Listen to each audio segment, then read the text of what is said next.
आज ये ज़माना अलग हो गया है कि भगवान से भी लेन देन का मामला चल रहा है कि आप मेरा ये काम कर दो तो ये हो जाएगा, और काम एक भी नहीं हुआ तो भगवान बदल ले कि भाई कहीं और माथा टेकते हैं, यहाँ तो काम हो नहीं रहा। तो ये भक्ति नहीं होती। तो एक तो जो परसेप्शन भक्ति का बन गया है कि भजन कीर्तन पूजा पाठ कर लिया और भक्ति हो गई। भक्ति का असल मीनिंग है सरेंडर, समर्पण। और समर्पण व्यक्ति कब करता है? जब पहला चीज विश्वास होता है कि वो जो भी करता है वो सही करता है। मुझसे कई बार लोग पूछते हैं कि आप बहुत ज़्यादा डिप्रेशन में नहीं जाते, या कोई आपने सब कुछ देखा है, चाहे स्ट्रगल है, इंसल्ट है, रिजेक्शन है, हर फील्ड में हर चीज़ होती है। अगर आप आगे बढ़ रहे हैं, कोई पोजीशन पे जाने की कोशिश करें तो आपको इनका सामना करना पड़ेगा। ये जिंदगी के साथ आता है तो आपको सामना, लेकिन मुझे कभी दिक्कत नहीं दी ये चीज़ें। क्यों? क्योंकि जो मैंने कहा समर्पण, मुझे पता है कि एक ऐसी शक्ति ऊपर बैठी है जो मेरा बुरा नहीं चाहती। तो कई बार बुरी चीज़ें भी मेरी ज़िंदगी में हो रही है, मुझे पता है वो मेरे अच्छे के लिए है क्योंकि वो कर रहा है। तो ये समर्पण, ये भक्ति है। तो ये आपको हारने नहीं देती। क्यों हारेंगे आप? क्योंकि आपको पता है ना कि वो हारने देगा नहीं। तो आप अपने आप गिरे, आप फिर उठेंगे कि नहीं भाई अभी गिरना शायद ज़रूरी होगा, उसका इशारा है, इसीलिए चलो फिर उठते हैं, फिर आगे बढ़ते हैं। तो अर्जुन ने भी जब समर्पण की बात गीता जी में आती है तो कई लोग कहते हैं कि धर्म का मतलब होता है अंधविश्वास। नहीं, क्योंकि अगर अंधविश्वास होता, अंधविश्वास में क्वेश्चन करना अलाउड नहीं होता आपको। गीता अगर सिर्फ भगवान की बात होती तो 2 पन्ने में खत्म हो गई होती। ये दोनों के बीच की बात है जिसमें अर्जुन ये जानते हुए कि सामने कौन खड़ा है, क्वेश्चन करने की तो कोई सवाल ही नहीं था वहां पर कि भगवान लड़ने बोल रहा है, क्या क्वेश्चन करना, पर उसने कंटिन्यूअसली क्वेश्चंस किए हैं। पर उसका भी नाम आया था समर्पण, कि वो समर्पित होकर क्वेश्चन कर रहा था कि ये जो खड़ा है ये मेरे हर सवाल का जवाब जानता है, ये मुझसे कभी कुछ गलत काम नहीं कराएगा, लेकिन इसका मतलब ये नहीं कि मैं अपनी जिज्ञासा बाहर नहीं निकालूंगा, मैं अपने क्वेश्चंस पूछूंगा। तो भक्ति का अर्थ यही होता है कि पहला निष्काम होता है। क्या फायदा मत ढूंढिए कि मेरा काम नहीं हुआ तो भगवान है ही नहीं। भाई भगवान कहाँ है? भगवान होते तो ऐसा होता क्या? वो तो इंसान है इसीलिए ऐसे हो रहे काम। भगवान ने तो सबको देखे, बच्चा तो मासूम ही होता है, बड़े होके खराब हो जाता है। कोई बच्चा गलत आपने देखा है क्या? छोटा सा बच्चा ही डॉन बनने के बारे में सोच रहा है, वो तो बच्चा ही होता है, मासूम होता है, सच्चा होता है। तो भगवान इसलिए कहते बच्चे भगवान का रूप है, क्योंकि वो एकदम प्योर होते हैं।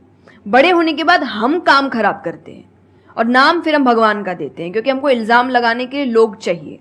ये फेलियर्स के लिए भी, आप फेलियर्स के लिए भी हम कहते हैं मेरा काम अच्छा नहीं था, मेरा समय अच्छा नहीं था, मुझे पेरेंट्स ने सपोर्ट नहीं किया, मेरे पास ये नहीं था।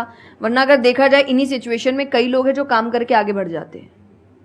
तो करने वाला तो कर लेगा, नहीं करने वाला इल्जाम लगाएगा। तो वो इल्जाम अभी हमें ऐसे दिखता है एक ऐसा कोई है जो सामने तो खड़ा नहीं है, भगवान लगाओ इल्जाम। एक फोटो है ना इंटरनेट पे कि भगवान खड़े, छोटी बच्ची खड़ी है, छोटी बच्ची के हाथ में एक टेडी बेयर है, तो भगवान वो मांग रहे हैं और वो बच्ची बोली मुझे बहुत अच्छा लगता है, मुझे नहीं देना। उसको नहीं पता कि भगवान के पास पीछे एक बड़ा सा टेडी बेयर रखा है और भगवान उसको कह रहे कि बस दे दो और मुझ पे विश्वास रखो कि वो दे दो छोटी चीज जो तुमसे, आपको वो बुरी लग रही है उस वक्त कि मेरे साथ गलत हो गया या मेरा छोटा काम नहीं हुआ, मैंने तो इतनी पूजा की थी, इतना काम किया था। शायद तुम उस काम के लिए नहीं बने हो, तुम और बड़े चीज के लिए बने हो। तो निष्काम क्या है कि आपकी भक्ति निष्काम है, स्वार्थ से नहीं बनी है, तो भक्ति आगे बढ़ेगी। दूसरा सरेंडर, कि मेरे हर सवाल का उत्तर सिर्फ उसके पास है। तो ये 2 चीजें भक्ति बनाती है, 2 चीजें जो भक्ति में। तीसरा हम जब करते हैं सत्संग, जो उन्होंने कहा सत्संग का एक सत्य के संग। तो सत्य कौन है? जब हम शास्त्रों में देखते हैं सबसे पहला श्लोक जो श्रीमद् भागवत में आता है वो भगवान का स्वरूप बता रहा है। उसमें है सच्चिदानंद रूपाय। सच्चिदानंद का मतलब होता है 3 चीजें मिलकर बनती है, वो है सत, चित और आनंद। जो ये 3 चीजों को जीवन में समझ लेगा सही से, उसने भगवान को समझ लिया, क्योंकि भगवान का रूप ही सच्चिदानंद है। तो सबसे पहला है सच, जो कहा गया सच की राह पर चलो। जो हम ये एक्चुअली आपने एग्जैक्ट वर्ड उस वक्त बोले, मैं अपनी कथा में भी कहती हूँ कि आजकल हम इतनी छोटी छोटी बातों पे झूठ बोलते हैं कि हम किसी से मिलने जा रहे हैं और हम घर से भी नहीं निकले, अरे 5 मिनट, अरे सिग्नल पे खड़ा हूँ, अरे बस पहुंच गया, अरे क्या हो गया, वो 2 बातें तो सुनाएगा ना सिर्फ कि तुम समय लेकर नहीं आए। पर हम इतनी इतनी सी बातों में झूठ बोल रहे हैं।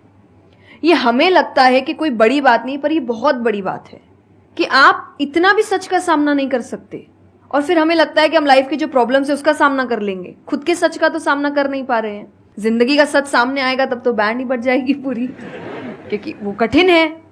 जिंदगी आसान नहीं है, किसी के लिए नहीं, भगवान के लिए भी नहीं हुई। आप राम जी को उठाइए, कृष्ण जी को उठाइए, जब तक यहां रहे कोई सुखी नहीं रहा।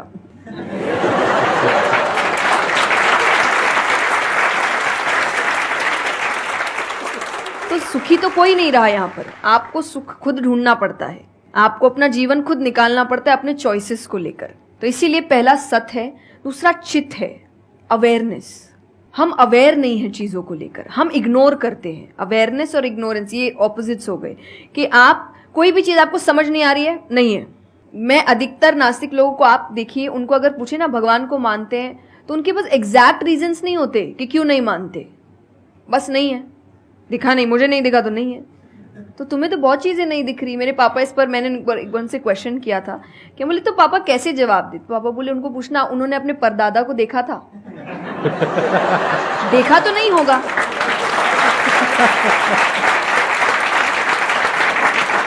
सुना है, दादा से सुना है, पापा से सुना है कि थे, मैंने तो नहीं देखा। तो मैं बोल दूं वो थे ही नहीं। कुछ तो सच्चाई होगी, उसको ढूंढने की कोशिश करो।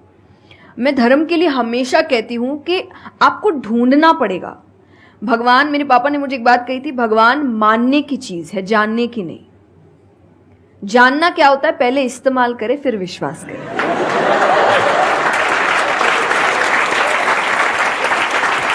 कि पहले देखेंगे है कि नहीं है, फिर बताएंगे। तो वो तो भगवान है, वो कहेंगे देख मैं भी घुमाता हूं। वो भगवान है भाई। उनको अगर आप बोलोगे कि मेरे सामने आ, मुझे दिखा तू है कि नहीं, तो बोलेंगे घूम, नहीं दिखाता, कभी नहीं हुई, नहीं जा। तो भगवान मानने की चीज है, मानो वो अपने आप जना देंगे वो कहाँ है। तो भगवान के लिए माना गया कि पहले आपको मानना पड़ता है, दैट इज सरेंडर, कि मैं मानता हूं, मैं इसीलिए पढ़ रहा हूं। अधिकतर लोग अभी पढ़ क्यों रहे हैं, जान क्यों रहे, गलत साबित करने के लिए।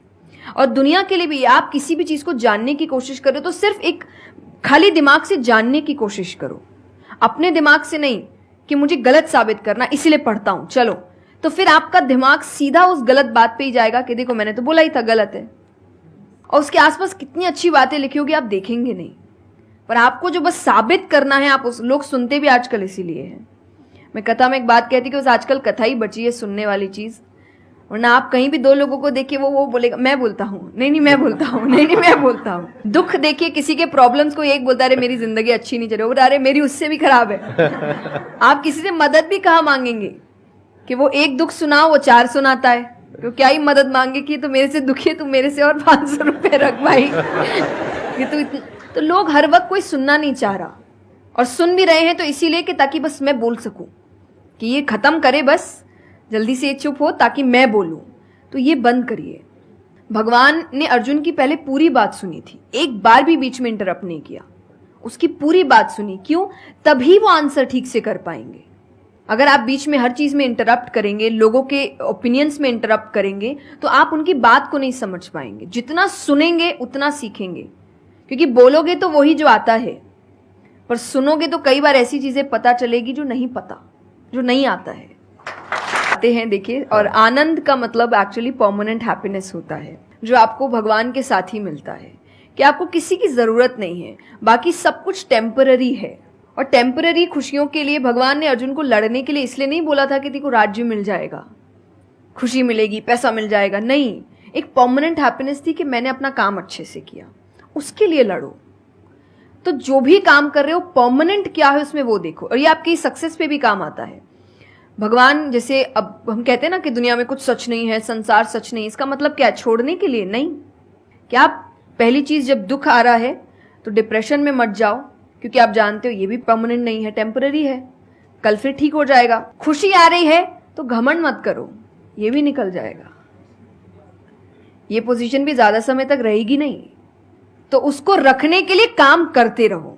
तो भगवान हर चीज में कहते बैलेंस्ड रहो, और परमानेंट वो है उसके पीछे भागो। तो आप अपने आप ही जो दिखावे की दुनिया है, करते हम सब है और सब कुछ करना चाहिए लाइफ में, सब एंजॉय करिए, पर अगर उसको जानते हुए करोगे कि परमानेंट नहीं है, तो जैसा मैंने कहा वो यहां जाएगा नहीं। जैसे एक पक्षी है, आप पेड़ पे उसको बैठा दो और फिर जिस ब्रांच में वो बैठी उसको काटने लगो, और जब तक ब्रांच नहीं गिरेगा वो नहीं हटेगी, क्योंकि उसको ब्रांच पे भरोसा है ही नहीं। उसको पता ये रहेगा ना, उसको अपने पंखों पे है कि वो जैसे ही गिरेगा मैं उड़ जाऊंगी।